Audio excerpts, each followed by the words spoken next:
Antayin ang eleksyon sa 2028 or 2025 in order to fight the real enemies. At ang real enemy, ang mukha niya ngayon, ay ang tatlong na iiwan pa na mga operatiba ng Communist Party sa loob ng Kongreso na dapat matanggal sila dyan at napanagot sa batas.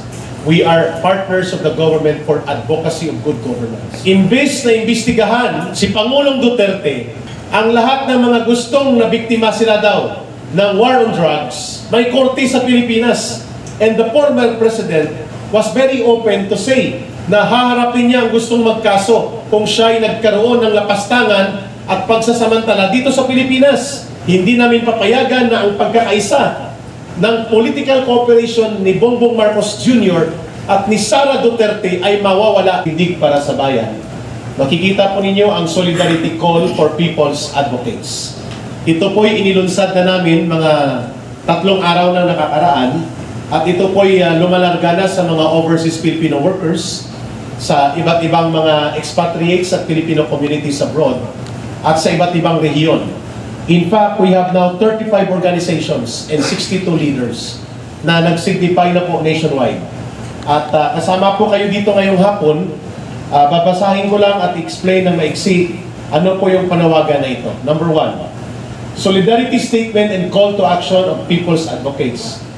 Unite the people in order to defeat the real enemies of the state and our country. Ibig sabihin, ang layunin po ng tindig ng mamamayan, tindig para sa bayan, ay pagkaisahin ang pamahalaan at ang mamamayan para po labanan ang totoong kalaban na nagwawasak ng ating bayan.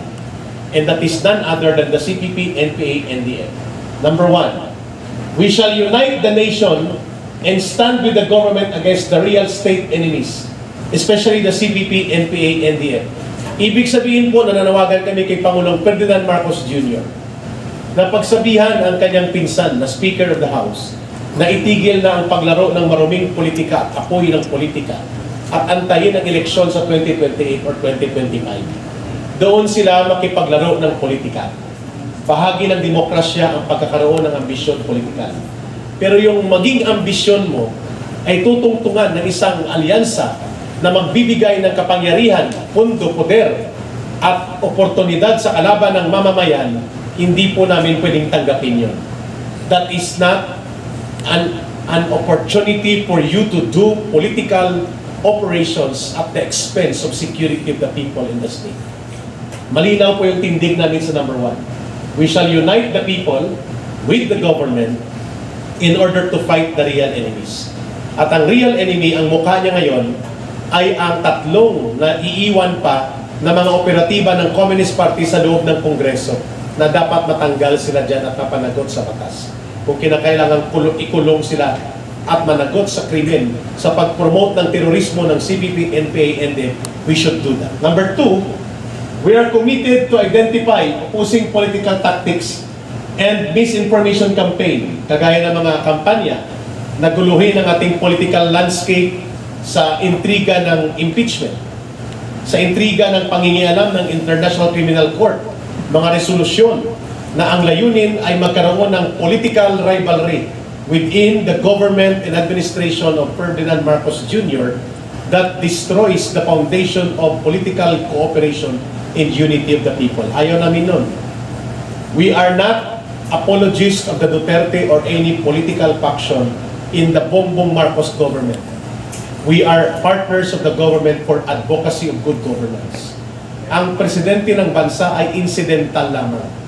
Ang kanyang representation at ang kanyang kapangyarihan ay ipinahihiram lamang ng mamamayang Pilipino sa kanya. So if it is now the Bongbong Marcos Jr. that is in power, so be it. Pero hindi kami papayag na ang mga gains of the past ng matino at mabuting pamamahala, grounded on strong rule of law, and on the ground of good governance, dahil lamang sa political conflict ng mga personal interest within the factions of the ruling government right now, ay mawalang bahala na at bahala na kung masira ang lahat basta magkaroon ng political rivalry at the early stage. Hindi kami papayag dyan, sapagkat ang disadvantage niyan, taong bayan. At nakita na natin na ang CPP, NPA, NDF anything that is in chaos under heaven is a favorable opportunity to launch a revolutionary movement. Maoist doctrine yan. Ang lahat ng kaguluhan sa ilalim ng karawakan ay oportunidad sa paglulunsad ng armadong revolusyon at pagpupukaw ng masa. Yun ang kanilang gusto mangyari. Mag-away-away ang paksyon na nagkakaroon ng mga pangayan ang loob ng gobyerno so that there will be no focus on the part of the government to concentrate the efforts and resources against them. Weakening of the government by splitting the ranks of government leaders is a classic doctrine of United Front principle, na yan ang aming pinag-aaralan at ginagawa nung nandun pa kami. Third, maliban pa sa panawagan na ito, kami po'y nananawagan ng immediate investigation. Imbes na imbestigahan si Pangulong Duterte ang lahat ng mga gustong nabiktima sila daw ng war on drugs, may korte sa Pilipinas. And the former president was very open to say na haharapin niya ang gustong magkaso kung siya ay nagkaroon ng lapastangan at pagsasamantala dito sa Pilipinas. Ay ngayon, bakit pakikialaman tayo ng mga dayuhang entity which are no longer part of our instruments of law? Hindi natin ito kinikilala, kaya kami nananawagan na kung may dapat imbestigahan, kagyat sa loob ng ating pamahalaan ay ang pag-operate ng CPP, NPA, NDF sa ating bansa, sa loob ng Kongreso.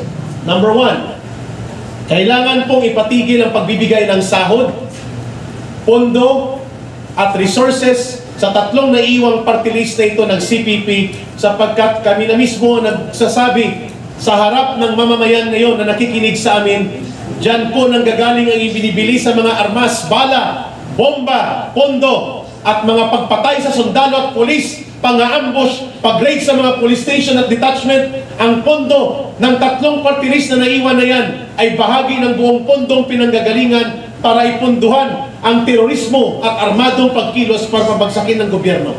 We're referring to Bayan Muna, Anak Pawis, Kabataan Party, Gabriela, ACT, Teachers, and Kabataan Party. All of this must be subjected to summary hearings by the Anti-Terrorism Council, by the Anti-Money Laundering Council, and they should be designated as terrorist operators, sponsors, benefactors, and financiers. And we are challenging the leadership of the House of Representatives to invite us in an open forum na wala sila at hindi kami technical sa parliamentaryong procedure, and all of us will be coming out in the open to testify before the country and reveal everything about this kind of sinister schemes na pinagpapatuloy nating itolerate sa loob ng Kongreso. We have to decide and act now before it's too late for us. And for 2001 to 2023, mga kapatid, mga kasamahan, it is not less than 10 billion pesos ang nakulimbat na pondo sa loob ng Kongreso at wala tayong ginawa na itigil ito. Ang bilyones na pondo na napupunta sa kamay ng CPP, NPA, NDF sa pamamagitan ng pagkukunwari at pagtatakip ng kanilang party list operations na sa matagal na panahon walang nag-confront nito.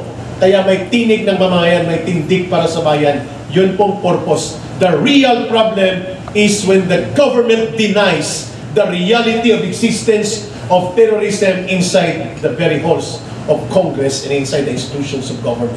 Then the problem will never be solved. Yan pong number 3 naming panawagan.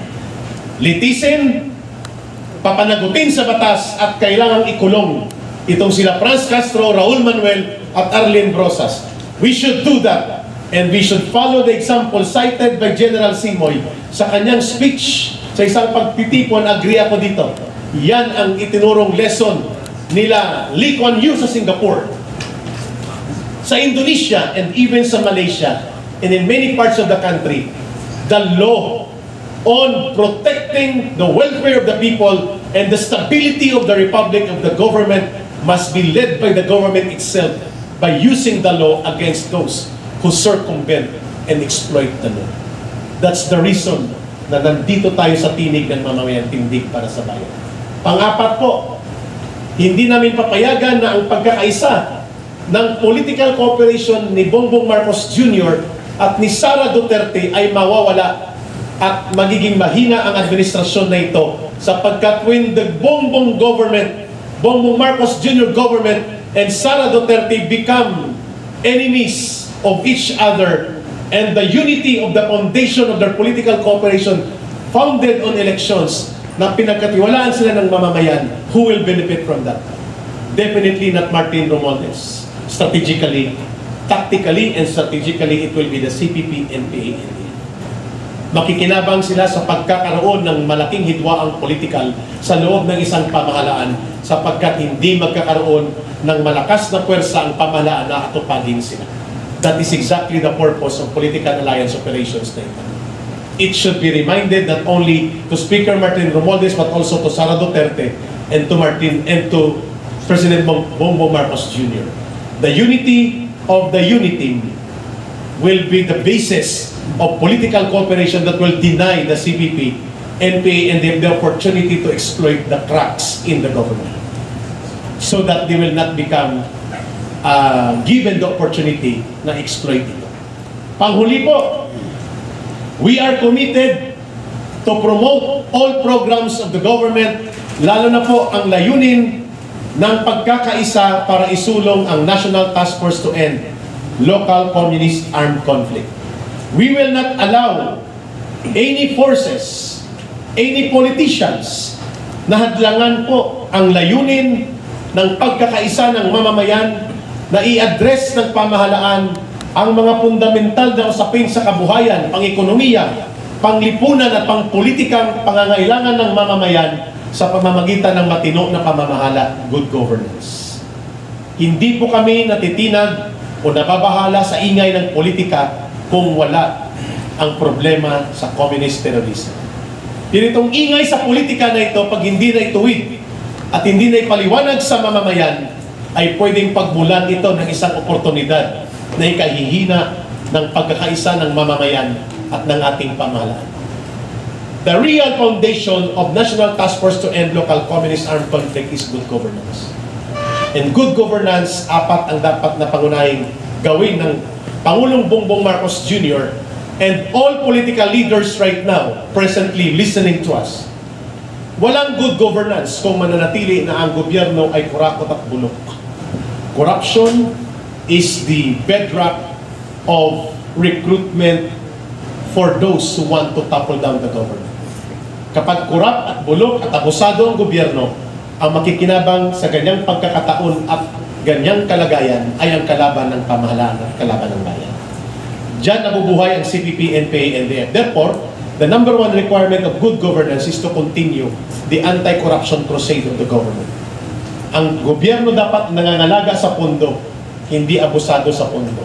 So kung hindi mo binubuksan ang extraordinary fund, miscellaneous fund, confidential fund, intelligence fund, lahat ng mga ito, kung walang access ang mamamayan sa matino na pagpapaliwanag kung saan ito napupunta, pwedeng mag-breed ito ng pagdududa sa mamamayan kung kaya kailangan transparent and accountable ang public fund expenditures at all aspects from the president down to the basic level of government. So, ang good governance should be grounded on anti-corruption program. Number two, ang gobyerno ay dapat may pananagutan sa mamamayan. The government must be accountable to the people. You cannot have good governance when the government is abusive against the people.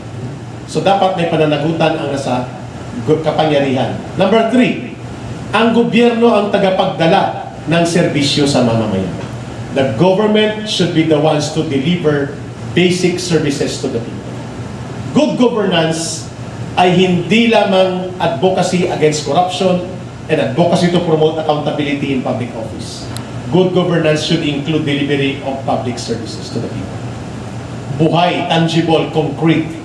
At ang panghuli, the government must be the equalizer for the people. Social justice.